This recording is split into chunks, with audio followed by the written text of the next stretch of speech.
Everyone, तो आज हम बात करने वाले हैं वायरस के बारे में, वायरॉइड्स के बारे में, प्रायॉन्स और लाइकन्स के बारे में, जो कि नीट और बोर्ड्स दोनों के ही पर्सपेक्टिव से काफ़ी इंपॉर्टेंट है। So let's start. बेसिकली ये होते क्या है, कुछ ऑर्गेनिजम्स जो होते हैं वो एक सेलुलर होते हैं, जैसे कि वायरस, वायरॉइड्स और प्रायॉन्स।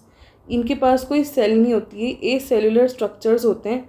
ये 5 किंगडम क्लासिफिकेशन में कहीं पे भी मेंशन्ड नहीं है। और जो लाइकन्स हैं वो भी 5 किंगडम क्लासिफिकेशन में मेंशन नहीं है, बट लाइकन्स जो होते हैं वो सेलुलर स्ट्रक्चर्स होते हैं। और अगर हम बात करें वायरस, वायरॉइड्स और प्रायॉन्स के बारे में, तो वो ए सेलुलर स्ट्रक्चर्स होते हैं। So let's see one by one, हम सबको देखेंगे एक एक करके। वायरस, वायरॉइड, प्रायॉन्स और लाइकन्स होते क्या क्या हैं। सबसे पहले हम बात करेंगे वायरस के बारे में। जो वायरस है वो एक लैटिन वर्ड है जिसका मतलब होता है पॉइजनस फ्लूइड और वेनम और सिक्रीशन। और जो वायरस नाम था ये किसने दिया था, वायरस ये दिया था पास्चर ने। तो वायरस का क्या मतलब होता है, पॉइजनस फ्लूइड, वेनम और सिक्रीशन। तो जो वायरस थे उसके काफ़ी सारे साइंटिस्ट ने वायरस को लेके कुछ कुछ चीज़ें डिस्कवर की थी। तो हम डिफरेंट साइंटिस्ट ने क्या क्या डिस्कवर किया था वायरस के बारे में, हम वो देखेंगे। सबसे पहले हम बात करेंगे डीजे इवानोवस्की, ठीक है, डिमिट्री इवानोवस्की के बारे में। तो उन्होंने ये पता किया था 1892 में कि एक पौधा था जिसका नाम था, टोबैको का एक प्लांट था। और टोबैको के प्लांट पे ना अजीब सी मतलब डिस्कलरेशन हो रही थी, डिजीज़ हो रही थी उस टोबैको के प्लांट को। और वो होने का रीज़न कोई माइक्रोब्स होंगे, ऑब्वियसली बात है, किसी माइक्रोब्स की वजह से ही डिजीज़ हो रही है। तो जब उसने उस टोबैको के प्लांट का सैप निकाल लिया, उसने क्या किया, जो टोबैको का प्लांट था वो ले लिया और उसका जो सैप था उसको निकाल लिया। सैप मतलब उसका रस निकाल लिया। जब उसने उसके सैप को निकाल लिया तो उसने देखा कि उसके अंदर ऐसे कुछ माइक्रोब्स हैं जो कि बैक्टीरिया से भी छोटे हैं, जो कि टोबैको मोज़ेक डिजीज़ कॉज कर रहे हैं, ठीक है। और वो उसने कैसे पता लगाया कि वो बैक्टीरिया से छोटे हैं, उसने बैक्टीरियल प्रूफ फिल्टर्स होते हैं उससे उसको पास आउट किया सैप को। तब उसको पता चला कि ये जो माइक्रोब्स हैं ये बैक्टीरिया से भी छोटे हैं, तो ये बैक्टीरिया तो हो नहीं सकते हैं। तो उसने एक ही डिस्कवरी की थी, किसने की थी, डिमिट्री इवानोवस्की ने ये पता किया था 1892 में कि टोबैको मोज़ेक डिजीज़ कर रहे हैं कुछ सर्टेन ऑर्गेनिजम्स जो कि बैक्टीरिया से भी छोटे हैं। तो नेक्स्ट हम बात करेंगे MW बीजरनिक के बारे में। तो बीजरनिक ने क्या हमें बताया था, 1898 में बीजरनिक ने ये बताया कि अगर वो जो सैप हमने निकाला था टोबैको के प्लांट का, वो सैप अगर हम हेल्दी प्लांट्स के ऊपर स्प्रे कर दिया, जिससे उसने क्या किया कि वो जो इन्फेक्टेड सैप लिया इन्फेक्टेड प्लांट से जो कि टोबैको मोज़ेक जिसको था, और उसने हेल्दी टोबैको के प्लांट पे वो जो सैप था वो उसके ऊपर उसने स्प्रे कर दिया। तो वो जो हेल्दी प्लांट थे वो भी इन्फेक्ट हो गए टोबैको मोज़ेक वायरस से, ठीक है। और उसने क्या बोला, उसको फ्लूइड को उसने नाम दिया कॉन्टैजियम वाइवम फ्लूइडम, जिसका मतलब है इन्फेक्शियस लिविंग फ्लूइड, ठीक है। क्योंकि वो उसने क्या किया, इन्फेक्टेड प्लांट से लिया और उसने हेल्दी प्लांट में डाल दिया, तो इसलिए उसने क्या नाम दिया उसको, कॉन्टैजियम वाइवम फ्लूइडम, जिसका मतलब है इन्फेक्शियस लिविंग फ्लूइड। तो हमें दो चीज़ें याद रखनी, तो हमें याद रखना है किसने ये चीज़ बोली, ये बोली थी MW बीजरनिक ने। और कौन से ईयर में बोली थी, 1898 में। और उसने क्या टर्म दी, उसने टर्म दी contagium vivum fluidum. So next हम बात करने वाले हैं WM स्टेनले के बारे में। तो स्टेनले ने क्या बताया, स्टेनले ने हमें ये बताया 1935 में कि जो वायरस होते हैं वो क्रिस्टलाइज भी हो सकते हैं। तो क्रिस्टलाइज से क्या मतलब है कि अगर हम बहुत सारे मिलियंस ऑफ आइडेंटिकल वायरस के पार्टिकल ले लें और उनको साथ में पैक कर दें, तो ना वो एक सॉलिड क्रिस्टल बना लेंगे, मतलब एकदम शक्कर जैसा या फिर सॉल्ट के जैसा क्रिस्टल बना लेंगे। तो इसीलिए हम बोलते हैं कि वायरस कुड बी क्रिस्टलाइज्ड। और ये जो क्रिस्टल्स होते हैं इनके अंदर प्रोटीन होता है, इसका क्या मतलब है कि वायरस के स्ट्रक्चर में प्रोटीन होता है। तो ये बेसिकली 3 साइंटिस्ट थे जिन्होंने वायरस के बारे में कुछ कुछ डिस्कवरीज की थी हमारे। एक तो WM स्टैनले, जिन्होंने बताया कि वायरस कुड बी क्रिस्टलाइज्ड इन 1935। और ये जो क्रिस्टल्स होते हैं इनके अंदर प्रोटीन होता है, क्योंकि वायरस के स्ट्रक्चर में भी प्रोटीन होता है। एक हमारे साइंटिस्ट थे MW बीजरनिक, जिन्होंने हमें बताया कि जो इन्फेक्टेड टोबैको का जो प्लांट है उसका अगर हम सैप लेके हेल्दी प्लांट में लगा दें, वहाँ पे इसको स्प्रे कर दें, तो वो हेल्दी प्लांट भी इन्फेक्टेड हो जाएगा। और उन्होंने एक टर्म दी जिसको हमने बोला कॉन्टैजियम वाइवम फ्लूइडम, सैप को उन्होंने क्या बोला, कॉन्टैजियम वाइवम फ्लूइडम, जिसका मतलब है इन्फेक्शियस लिविंग फ्लूइड। ये उन्होंने बताया ईयर 1898 में। और हमने एक साइंटिस्ट के बारे में बात की जो थे डिमिट्री इवानोवस्की, जिन्होंने ये बताया कि जो टोबैको मोज़ेक डिजीज़ है वो बेसिकली किसी वायरस से, किसी माइक्रोब से हो रही है, बैक्टीरिया से भी छोटा है। ओके, तो एनसीईआरटी में एक लाइन दी गई है कि viruses are inert outside their specific host cell. तो इनर्ट से हमारा मतलब है इनएक्टिव। मतलब क्या होता है कि अगर हम वायरस को होस्ट सेल से बाहर निकाल दें, अगर होस्ट की बॉडी से वायरस को बाहर निकाल दें, तो वायरस एकदम डेड की तरह बिहेव करेगा। It behaves like a dead person. ठीक है, वो कोई अगर हमने उसको होस्ट से बाहर निकाल दिया, ना तो वो ग्रो करेगा, ना वो रिप्रोड्यूस करेगा, ना वो रेस्पायर करेगा, उसकी बॉडी के अंदर कोई भी मेटाबॉलिज्म नहीं होगा। तो वो एकदम नॉन लिविंग पार्टिकल की तरह बिहेव करता है, लाइक अ क्रिस्टल। ठीक है, नॉन लिविंग पार्टिकल की तरह बिहेव कर रहा है बॉडी से बाहर अगर उसको निकाल देते हैं तो। इस लाइन का बेसिकली यही मतलब है, viruses are inert outside, inert मतलब inactive, outside their specific host cells. And एक और लाइन दी गई है कि viruses are obligate parasite. Obligate parasite से क्या मतलब है कि virus are compulsory parasites. Virus है ना, खुद फूड प्रोडक्ट्स प्रोड्यूस नहीं कर सकते हैं, खुद से कैसे भी फूड प्रोड्यूस नहीं करेंगे, वो ऑब्लिगेट पैरासाइट हैं। वो दूसरे ऑर्गेनिज्म पे ही 100% डिपेंडेंट है अपने फूड के लिए, और अपने बाकी सारे प्रोसेसेस के लिए भी वो होस्ट पे डिपेंडेंट होते हैं। तो नेक्स्ट हम बात करते हैं वायरस के स्ट्रक्चर के बारे में। तो सबसे पहले हम बात करेंगे कि वायरस के पास जेनेटिक मटेरियल कैसा होता है। या तो वायरस के पास आरएनए ही होगा या फिर वायरस के पास सिर्फ ये डीएनए होगा। किसी भी वायरस के पास दोनों चीज़ें नहीं होती है साथ में। अब बाकी नॉर्मल यूकेरियोटिक सेल्स के पास दोनों होता है, आरएनए भी होता है और डीएनए भी होता है। बट जो वायरस होता है उसके पास ना ही आरएनए होता है, या तो सिर्फ आरएनए ही होगा या फिर सिर्फ उसके पास डीएनए ही होगा। दोनों चीज़ें एक साथ कभी भी नहीं होगी। ठीक है, और ऐसे वायरसेस जो कि प्लांट्स को इन्फेक्ट करते हैं उनके पास क्या होगा, जनरली सिंगल स्ट्रैंडेड आरएनए। तो जो वायरसेस प्लांट को इन्फेक्ट करें उनके पास क्या है, सिंगल स्ट्रैंडेड आरएनए। और ऐसे वायरसेस जो कि एनिमल्स को इन्फेक्ट कर रहे हैं उनके पास या तो सिंगल स्ट्रैंडेड आरएनए होगा, या फिर डबल स्ट्रैंडेड आरएनए होगा, या फिर डबल स्ट्रैंडेड डीएनए होगा। वैसे जनरली अगर हम बात करें तो जो आरएनए होता है वो जनरली सिंगल स्ट्रैंडेड ही होता है, और डीएनए जो होता है वो जनरली डबल स्ट्रैंडेड ही होता है। बट एक दो एक्सेप्शंस हैं बस इन चीज़ों के। तो क्या हो गया कि ऐसे वायरसेस जो कि प्लांट को इन्फेक्ट कर रहे हैं उनके पास क्या है, सिंगल स्ट्रैंडेड आरएनए। और ऐसे वायरसेस जो कि एनिमल्स को इन्फेक्ट कर रहे हैं उनके पास या तो सिंगल स्ट्रैंडेड आरएनए होगा, या डबल स्ट्रैंडेड आरएनए होगा, या फिर डबल स्ट्रैंडेड डीएनए होगा। अब वायरसेस के पास एक प्रोटीन की कवरिंग होती है। ठीक है, जेनेटिक मटेरियल हो गया, जेनेटिक मटेरियल के अलावा उनके पास क्या होगी, एक प्रोटीन की कवरिंग होती है जिसको हम बोलते हैं कैप्सिड। और जो ये कैप्सिड होती है बेसिकली स्मॉल सब यूनिट से बनी होती है जो कि होती हैं कैप्सोमियर। मतलब जो बहुत सारे कैप्सोमियर्स है वो मिला के क्या बना देंगे, कैप्सिड। और कैप्सिड ही बेसिकली क्या होता है, प्रोटीन कोड। और ये किसको प्रोटेक्ट करता है, ये प्रोटेक्ट करता है हमारे जेनेटिक मटेरियल को। बेसिकली देखो, सपोज ये हमारा जेनेटिक मटेरियल है। अभी जेनेटिक मटेरियल को कौन प्रोटेक्ट कर रहा है, इसको प्रोटेक्ट कर रहा है ये एक लेयर बना लेगा ऐसे करके जो कैप्सोमियर्स हैं, और ये कैप्सोमियर्स मिलके क्या बना लेंगे, कैप्सिड। ये बहुत सारे कैप्सोमियर्स आपस में मिल जाएंगे और ये मिलके क्या बना लेंगे, एज अ होल। इसको होल को क्या बोल देंगे हम, कैप्सिड बोल देंगे। ये किसको प्रोटेक्ट कर देंगे, हमारे प्रोटेक्ट कर रहे हैं न्यूक्लिक एसिड को जो कि हमारा जेनेटिक मटेरियल है। तो जो कैप्सोमियर्स हैं या तो वो हेलिकल फॉर्म में होंगे या फिर वो पॉलीहेड्रल फॉर्म में होंगे।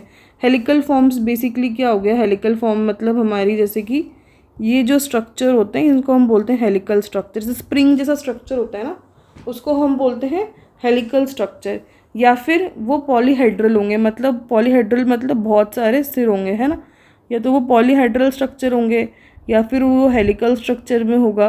तो जो कैप्सोमियर्स हैं वो इस तरीके से अरेंज्ड होंगे, या तो वो हेलिकल होंगे या फिर वो पॉलीहेड्रल होंगे। पॉली मतलब मैनी, हेड्रल मतलब उनके बहुत सारे हेड्स होंगे, यानी कि पॉलीहेड्रल बहुत सारे डायरेक्शन में ऐसे ऐसे पॉइंट्स निकले हुए होंगे, तो उसको हम बोलेंगे पॉलीहेड्रल। तो कैप्सूल में अरेंज हो सकते हैं या तो हेलिकल फॉर्म में या पॉलीहेड्रल फॉर्म में। नेक्स्ट हम बात करेंगे कि कौन कौन सी डिजीज़ करते हैं वायरस, ह्यूमंस में भी और एनिमल्स में भी कॉज करते हैं। ठीक है, तो जो डिजीज़ जो कि ह्यूमंस में कॉज करते हैं वायरसेस वो गई mumps, small pox, herpes, influenza और एड्स। ठीक है, तो ये जो डिजीज़ होती है ये कॉज करते हैं वायरसेस ह्यूमंस के अंदर। एड्स आपको पता है किससे होता है, HIV से होता है, जिसका क्या होता है वो, क्योंकि हमारा ह्यूमन इम्यूनो डेफिशिएंसी वायरस। ठीक है, इसी तरीके से इन्फ्लुएंजा, हर्पीज़, स्मॉल पॉक्स और मम्प्स ये भी डिफरेंट डिफरेंट वायरसेस से होते हैं। तो नेक्स्ट हम देखेंगे कुछ डिजीज़ जो कि वायरस प्लांट्स में कॉज करते हैं। मोज़ेक फॉर्मेशन जो कि हमने पढ़ा, टोबैको मोज़ेक। ठीक है, leaf rolling and curling, yellowing and when clearing, dwarfing and stunted growth, ये जो कुछ डिजीजेज जो कि प्लांट्स में होती है बाय वायरसेस। सो नेक्स्ट हम बात करेंगे टोबैको मोज़ेक वायरस के स्ट्रक्चर के बारे में। तो जो टोबैको मोज़ेक वायरस है बेसिकली वो किसने डिस्कवर किया था, डीजे इवानोव्स्की ने डिस्कवर किया था इन 1892। इसकी जो सिमेट्री होती है वो हेलिकल होती है। देखो ये हेलिकल सिमेट्री दिख रही है, ये हेलिकल सिमेट्री है इसकी। ठीक है, और इसके पास क्या होता है, सिंगल स्ट्रैंडेड RNA। जैसा कि मैंने बताया था कि मोस्ट ऑफ दी जो प्लांट्स में कॉज कर रहे हैं वायरस उनके पास क्या होगा, सिंगल स्ट्रैंडेड RNA होगा, जेनेटिक मटेरियल। तो टोबैको मोज़ेक वायरस का आपको ये स्ट्रक्चर याद रखना है। आपको ये याद रखना है कि उसको किसने डिस्कवर किया था, डीजे इवानोव्स्की ने डिस्कवर किया था इन 1892। इसकी सिमेट्री क्या होगी, हेलिकल सिमेट्री होगी, और उसके पास क्या होगा, सिंगल स्ट्रैंडेड RNA होगा। सो नेक्स्ट हम बात करेंगे बैक्टीरियोफाज के बारे में। अब बैक्टीरियोफाज क्या होते हैं, बेसिकली ये ऐसे वायरसेस हैं जो कि बैक्टीरिया को इन्फेक्ट कर रहे हैं। ठीक है, बैक्टीरिया को जो इन्फेक्ट करेंगे वायरसेस उनको हम बोलेंगे बैक्टीरियोफाज। और जो बैक्टीरियोफाज होते हैं उनके पास क्या होता है, डबल स्ट्रैंडेड DNA। तो बैक्टीरियोफाज के पास क्या होगा, डबल स्ट्रैंडेड DNA होगा, और बैक्टीरियोफाज क्या करेंगे, बैक्टीरिया को इन्फेक्ट करेंगे। तो बैक्टीरियोफाज का स्ट्रक्चर काफ़ी इंपॉर्टेंट है, तो उसकी लेबलिंग आपको याद रखनी है कि ये जो ऊपर आपको ये डायमंड सा जो स्ट्रक्चर दिख रहा है ये इसका क्या है, हेड है। उसके जस्ट नीचे उसका कॉलर है, और ऐसे जो स्प्रिंग सी आपको दिख रही है ना, इसको हम बोलते हैं शीथ। और इसके पास नीचे देखो ऐसे जो पैर से निकले हुए हैं ना, इन्हें हम बोलते हैं टेल फाइबर। ठीक है, तो जो ऐसा ऊपर डायमंड सा आपको स्ट्रक्चर दिख रहा है बड़ा सा ग्रीन कलर में, ये है हेड। उसके जस्ट नीचे कॉलर, कॉलर मतलब ऐसे गर्दन, कॉलर, फिर उसकी बॉडी आ गई तो इसको हम बोल देंगे शीथ, स्प्रिंग सी जो है, और उसके फिर पैर आ गए जिनको हमने क्या बोल दिया, टेल फाइबर्स। सो नेक्स्ट हम बात करेंगे कि वायरॉइड्स क्या होते हैं। तो जो वायरॉइड्स हैं वो डिस्कवर किए थे टीओ डायनर ने इन 1971। तो बेसिकली वायरॉइड्स होते क्या है, बेसिकली वायरॉइड जो होते हैं उनके पास कोई प्रोटीन की कवरिंग नहीं होती, वो सिर्फ फ्री इन्फेक्शियस RNA होते हैं।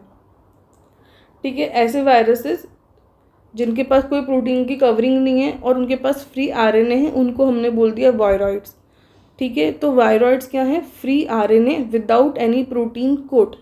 और जो RNA ऑफ वायरॉइड होता है वो काफ़ी लो मॉलिक्यूलर वेट होता है। तो वायरॉइड होता है जो RNA वाले, उनका काफ़ी ज़्यादा लो मॉलिक्यूलर वेट होता है, और उनको डिस्कवर किसने किया था, टीओ डायनर ने इन द ईयर 1971।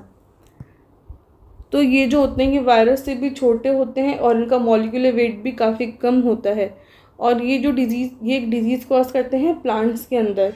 उस डिजीज़ को बोलते हैं हम पोटैटो स्पिंडलर ट्यूबर डिजीज़। बेसिकली क्या कर रहे हैं, आलू के अंदर डिजीज़ कॉज कर रहे हैं, पोटैटो के अंदर डिजीज़ कर रहा है, कॉज कौन कर रहा है, वायरॉइड, जिसको हमने क्या बोल दिया, potato spindle tuber disease. So next हम बात करेंगे प्रायॉन्स के बारे में। जो प्रायॉन्स होते हैं वो एबनॉर्मली फोल्डेड प्रोटीन है। अब यहाँ तो कोई जेनेटिक मटेरियल भी नहीं है, इनके पास तो कुछ भी नहीं है, बस ये तो प्रोटीन है, फिर भी ये इन्फेक्शियस है, फिर भी डिजीज़ कॉज कर रहा है। ठीक है, ये एबनॉर्मली फोल्डेड प्रोटीन है जो कि इन्फेक्शियस है नेचर के अंदर, और इनका जो साइज़ होता है वो वायरस से सिमिलर होता है। अभी हमने जो पढ़े थे, इससे पहले हमने क्या पढ़े थे, वायरॉइड्स। वायरॉइड्स जो होते हैं उनका साइज़ वायरस से भी छोटा है, पर जो प्रायॉन्स हैं, प्रायॉन्स का साइज़ एकदम वायरस के बराबर से साइज़ होता है वायरस के, और इनके पास तो कोई जेनेटिक मटेरियल भी नहीं, कुछ भी नहीं, ये तो सिर्फ एक प्रोटीन है, एबनॉर्मली फोल्डेड प्रोटीन है, उसके बाद भी ये डिजीज़ कॉज कर रहे हैं। ठीक है, और इनका साइज़ सिमिलर है टू द वायरस। तो जो प्रायॉन्स होते हैं बेसिकली वो कुछ न्यूरोलॉजिकल डिजीज़ कॉज करते हैं, ह्यूमंस में भी और एनिमल्स में भी। तो वो ह्यूमंस में कॉज करते हैं CR जेकब डिजीज़, CJD, ये आपको याद रखना ही इंपॉर्टेंट है कि जो प्रायॉन्स होते हैं वो ह्यूमंस में कौन सी डिजीज़ कॉज करते हैं, CR जेकब डिजीज़, CJD, जो कि बेसिकली क्या न्यूरोलॉजिकल डिजीज़ है।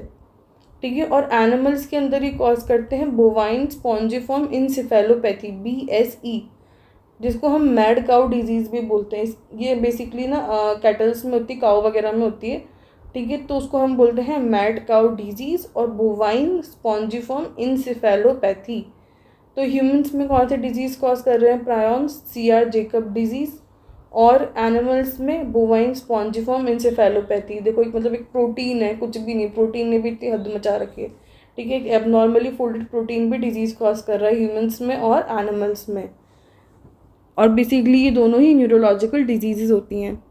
सो नेक्स्ट हम बात करेंगे लाइकन्स के बारे में। अब इससे पहले जो हमने 3 पढ़े, वायरस, वायरॉइड्स और प्रायॉन्स, बेसिकली ये ए सेलुलर स्ट्रक्चर थे, ठीक है। और जो अब लाइकन्स होते हैं, लाइकन्स हमारे सेलुलर स्ट्रक्चर्स होते हैं, बेसिकली हायर होते हैं एज़ कम्पेयर टू देम, ठीक है। तो जो लाइकन्स है वो क्या है? हमारे सेलुलर स्ट्रक्चर। लाइकन्स होते क्या हैं? लाइकन्स बेसिकली 2 ऑर्गेनिजम्स है, ठीक है। वो एक दूसरे के साथ म्यूचुअल बेनिफिट में रह रहे हैं, ठीक है। सिम्बायोटिक मतलब दोनों को फ़ायदा हो रहा है, म्यूचुअल बेनिफिट में रह रहे हैं। सपोज़ ये होस्ट 1 है हमारा और ये होस्ट 2 है, होस्ट नहीं sorry I mean to say that कि सपोज़ ये हमारा ऑर्गेनिज्म 1 है और ये हमारा ऑर्गेनिज्म 2 है, दोनों एक साथ में रहेंगे मिलजुल के और दोनों को आपस में फ़ायदा होगा। तो बेसिकली ये क्या है? हमारा ऑर्गेनिज्म 1 और ये क्या है? हमारा ऑर्गेनिज्म 2, दोनों क्या करेंगे? साथ में रह रहे हैं और दोनों को ही बेनिफिट हो रहा है, तो उसे हम बोलेंगे लाइकन्स। तो लाइकन्स होते क्या हैं? बेसिकली जो लाइकन्स होते हैं उनके पास 2 कंपोनेंट हो गए, 2 पार्टनर बोल लो आप कि लाइकन्स के 2 कंपोनेंट या 2 पार्टनर होते हैं। एक तो होगा पार्टनर जो होगा एल्गी, और एक हम उसका पार्टनर होगा फंगस। एल्गी को हम एल्गल कंपोनेंट बोल सकते हैं, फंगस को हम फंगल कंपोनेंट बोल सकते हैं। तो 2 कंपोनेंट हो गए, एल्गल कंपोनेंट और फंगल कंपोनेंट। तो जो एल्गल कंपोनेंट है उसको हम फाइकोबायोन्ट भी बोलते हैं, और जो फंगल कंपोनेंट है उसको हम माइकोबायोन्ट भी बोलते हैं। तो अगर आपको पता होगा कि जो एल्गी होती है वो अपना खाना खुद बना लेती है, वो ऑटोट्रॉफिक होती है, और जो फंगस होते हैं वो अपना खाना खुद नहीं बना सकते हैं, वो हेटेरोट्रॉफिक होते हैं, वो दूसरे ऑर्गेनिजम्स पर डिपेंडेंट है अपने फूड के लिए। तो 2 पार्टनर्स हो गए लाइकन्स के, एल्गी और फंगस। तो जो एल्गी होगा वो एल्गल कंपोनेंट होगा और जो फंगस है वो फंगल कंपोनेंट होगा। Algae phycobiont and fungal 1 is mycobiont. Algae 1 is autotrophic and the fungal 1 is heterotrophic. So देखो होता कैसा है, इसका स्ट्रक्चर हम देखते हैं। तो देखो मैंने एक तरफ ये एल्गी ड्रॉ किया हुआ है और एक तरफ ये फंगल ड्रॉ किया हुआ है। अगर आपको फंगस का स्ट्रक्चर पता है तो ना फंगस के ऐसे लंबे लंबे से ना ऐसे हाइफा निकले हुए होते हैं, और ये हमारी बेसिक सी एल्गी है। तो एल्गी क्या करती है? एल्गी क्या है? ऑटोट्रॉफिक है। तो एल्गी क्या कर सकती है? खाना बना सकती है। अब फंगस तो हेटेरोट्रॉफिक है, वो अपना खाना खुद नहीं बना सकता है, उसको किसी और पे डिपेंडेंट होता है फंगस अपने खाने के लिए। तो फंगस क्या कर रहा है? फंगस एल्गी को बोल रहा है कि तू आ मेरे साथ रह, है ना, मैं तुझे रहने की जगह दूंगा, मैं तुझे खाना बनाने का सामान ला के दूँगा और तू खाना बना के मुझे खिला देना। तो बेसिकली फंगस क्या कर रहा है? फंगस एल्गी को शेल्टर प्रोवाइड कर रहा है और सॉइल में से मिनरल्स और न्यूट्रिएंट्स और वाटर एब्जॉर्ब कर रहा है, और ये एब्जॉर्ब करके वो किसको दे देता है? वो एल्गी को दे देता है। और एल्गी क्या करती है? खाना बनाती है फंगस के लिए, ठीक है। एल्गी क्या कर रही है? इससे खाना बना रही है और खाना बना के किसको दे रही है? फंगस को दे रही है। तो इस एसोसिएशन में दोनों का बेनिफिट हो रहा है। एल्गी को क्या मिल रहा है? न्यूट्रिएंट्स, रॉ मटेरियल मिल रहा है खाना बनाने के लिए इजीली, और फंगस को क्या मिल रहा है? उसके बदले में फंगस को फूड मिल रहा है। तो इस तरह के एसोसिएशन को हम लाइकन बोलते हैं, जिसमें दोनों को बेनिफिट होता है, उसको हम बोलते हैं सिम्बायोटिक। सिम्बायोटिक मतलब दोनों को बेनिफिट हो रहा है। बेसिकली दोनों ना पति पत्नी की तरह है, मतलब पत्नी पति को खाना बना के देती है, पति बाहर से सामान ला के दे रहा है पत्नी को जो कि एल्गी है, और जो पत्नी है वो खाना बना के किसको खिला रही है? फंगस को खिला रही है। तो ऐसे याद रख सकते हैं, ठीक है। तो नेक्स्ट हम बात करेंगे कि जो लाइकन्स होते हैं वो वेरी गुड पोल्यूशन इंडिकेटर है लाइकन्स। क्यों? क्योंकि जो पॉल्यूटेड एरिया है वहाँ पे लाइकन्स कभी ग्रो नहीं करेंगे, ठीक है। कभी भी पॉल्यूटेड एरिया में लाइकन्स आपको नहीं मिलेंगे। तो ऐसा एरिया जहाँ पे लाइकन्स ग्रो नहीं कर रहे हैं तो हम उन्हें पॉल्यूटेड एरिया मान सकते हैं। तो lichens are very good pollution indicators. Next हम बात करते हैं कुछ क्वेश्चंस के बारे में, कुछ प्रीवियस ईयर क्वेश्चंस जो कि नीट में पूछे गए हैं लास्ट ईयर्स में। सो क्वेश्चन नंबर 1, आप भी मेरे साथ साथ ये क्वेश्चन कर सकते हैं। आप वीडियो को पॉज करके अपना आंसर या तो कमेंट सेक्शन में लिख सकते हैं या फिर एक नोटबुक में आप उसको लिख सकते हैं। So question number 1, which of the following statement is correct regarding lichens. तो हमसे यहाँ पे क्या पूछा है, हमसे पूछा है करेक्ट स्टेटमेंट। हमें हमेशा मार्क कर लेना है कि हमसे करेक्ट स्टेटमेंट पूछा है या फिर ट्रू स्टेटमेंट पूछा है, फॉल्स पूछा है, क्या पूछा है। तो यहाँ पे पूछा हमें correct statement regarding lichens. Option number 1, they do not grow in polluted areas. हाँ बिल्कुल सही है। दे आर सेप्रोफाइटिक ऑर्गेनिज्म, नहीं, लाइकन सेप्रोफाइटिक नहीं होते हैं। Option number 3, fungal partner is always an ascomycetes, ऐसा कुछ भी मेंशन नहीं है। ठीक है। Algal partner provide shelter and protection, नहीं, एल्गल पार्टनर तो क्या करता है, खाना बना के देता है, तो ये भी बिल्कुल रॉन्ग स्टेटमेंट है। तो हमारा ऑप्शन क्या हो गया, आंसर नंबर 1, जो कि करेक्ट स्टेटमेंट है कि जो लाइकन्स होते हैं वो पोल्यूटेड एरिया में ग्रो नहीं करते हैं। So next question, which of the following is correct about viroids. Viroids के रिगार्डिंग करेक्ट क्या है, they have a RNA without a protein coat. फिर से हमें मार्क कर लेना है कि हमसे क्या पूछा है। यहाँ पे हमसे पूछा है करेक्ट स्टेटमेंट किसके बारे में, वायरॉइड्स के बारे में। They have a RNA without protein coat, तो they have a free RNA without protein coat. Option number 3, they have a DNA without protein coat. तो 3 ऑप्शन तो हमारा हो ही नहीं सकता, उनके पास DNA नहीं होता, उनके पास RNA होता है। एंड विद प्रोटीन कोट तो होता ही नहीं है। And they have a free DNA without a protein coat. तो हमारे 3rd और 4th ऑप्शन तो गलत है। तो हम ऑप्शन नंबर 1 और 2 देखेंगे। They have a RNA with a protein coat, नहीं, so they have a RNA without protein coat, free RNA without a protein coat. तो हमारा ऑप्शन नंबर 2 बिल्कुल सही है। So moving to the next question, mad cow disease in cattle is caused by an organism which has inert crystalline structure, abnormally folded protein, free RNA without protein coat, free DNA without protein coat. तो option number 1 में तो हमें बोला गया inert crystalline structure, जो कि virus होता है। तो मैड काउ डिजीज वायरस से नहीं होती है। Option number 2, abnormally folded protein. Abnormally folded proteins क्या होते हैं, हमारे प्रायॉन्स, और प्रायॉन्स से ही होती है मैड काउ डिजीज। तो हमारा आंसर हो जाएगा option number 2। So next question, which of the following statement is incorrect. हमें यहाँ पे क्या देखना है, हमें इनकरेक्ट स्टेटमेंट देखना है। Option number 1, prions consist of abnormally folded protein. हाँ, ये ऑप्शन सही है, मतलब ठीक है। Next, viroids lack a protein coat, ये स्टेटमेंट भी ट्रू है। वायरसेस आर ऑब्लिगेट पैरासाइट्स, ये स्टेटमेंट भी ट्रू है। Infective constituent in virus is the protein coat, नहीं, जो इन्फेक्टिव कंस्टिट्यूएंट होता है वायरस इसके अंदर वो होता है उनका जेनेटिक मटेरियल, ठीक है, या RNA DNA जो भी उनके पास होगा वो उनका इन्फेक्टिव कॉन्स्टिट्यूएंट होता है। प्रोटीन इन्फेक्टिव कॉन्स्टिट्यूएंट नहीं होता है प्रोटीन कोट। तो हमारा आंसर हो जाएगा option number 4। So next question, viroids differ from viruses in having a DNA molecules without protein coat. तो हमें यहाँ पे पता लगाना है कि वायरस और वायरॉइड्स के अंदर क्या डिफरेंस है। DNA molecules without protein coat, B RNA molecules with protein coat. तो जो हमारा ऑप्शन नंबर 1 है उसमें बोला गया है DNA molecules without protein code. Viroids के पास तो DNA होता ही नहीं है।